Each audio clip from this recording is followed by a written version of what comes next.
Paano na ang mga kabataan kung ang sariling bayan ay unti-unting lumulubog sa kahirapan?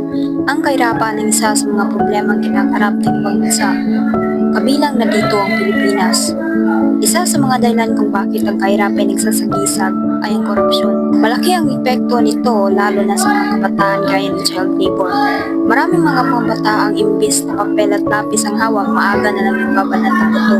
At mas lalong mapapatagal ang pag-asenso ng mga kabataan dito sa lipunan. Dahil ang edukasyon ang isa sa daan para makawala sa isang masalimuot na lipunan at di magpapatuloy sa kamangmangan na simpleng pagbabahagi ng kaalaman at pagpupursige sa paaralan, unti-unting aahon at magkakatulong ka na. Di lang sa pamilya kundi sa lipunan dahil bawat oras na lipas marami pa rin naghihirap kaya bawat aksyon makakatulong. Kaya maswerte ka kung ikay nakapag-aral.